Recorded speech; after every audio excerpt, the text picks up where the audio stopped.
Had I known, I wouldn't have attended that party. The invitation to Sarah's birthday party arrived on a sunny Thursday afternoon. A cheerful card adorned with balloons and glitters.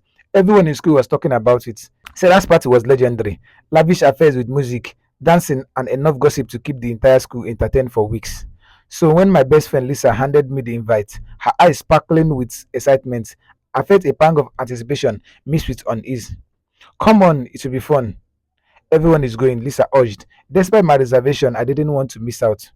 I imagined the laughter, the dancing, the chance to let loose and forget about the pressure of school just for one night. So I convinced myself that it would be fine.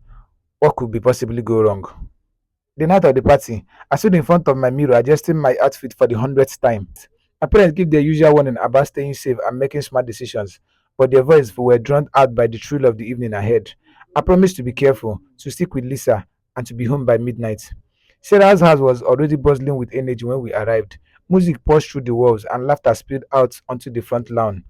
Inside, the atmosphere was electric. I quickly lost myself in the excitement, mingling with friends, dancing and savoring the freedom that came with the night. But as the evening wore on, the party took a darker turn. Someone brought alcohol, and it didn't take long for things to get out of hand. I watched as friends whom I thought I know turn into strangers, their action reckless and unpredictable. I felt a knot of anxiety tighten in my stomach, but I tried to ignore it, convincing myself that everything was fine. Then I saw him, Jake, a senior I had a crush on, was making his way towards me. My heart raced with excitement and nerves. He smiled and handed me a drink, just one, he said, his eyes twinkling. I hesitated but took the cup, wanting to fit in, to be part of the moment. Hours blurred together, the music grew louder, the room became chaotic. I felt my head spin, my vision blur. I tried to find Lisa, but she was nowhere to be seen. Panic set in.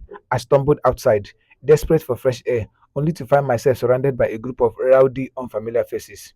They took away my innocence, my pride, and my dignity as a woman and a human being, ushering me to the bitter part of life. The night that had started with so much promises has turned into a nightmare. I felt lost, vulnerable, and regrettable. I thought of my parents' warning, the promises I made. Why hadn't I listened?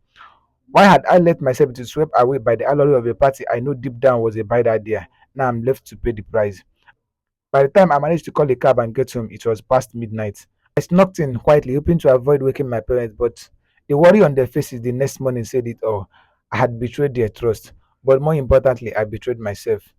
In the days that followed, the repercussion of that night rippled through my life. Rumors spread, friendship were tested, and I was left to pick up the pieces of my shattered confidence. The regret was overwhelming. Had I known what the party would bring, I wouldn't have attended.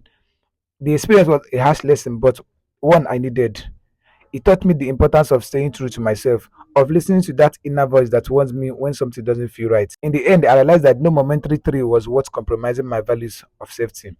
If you are to be in this shoe, how do you have handled this thing differently?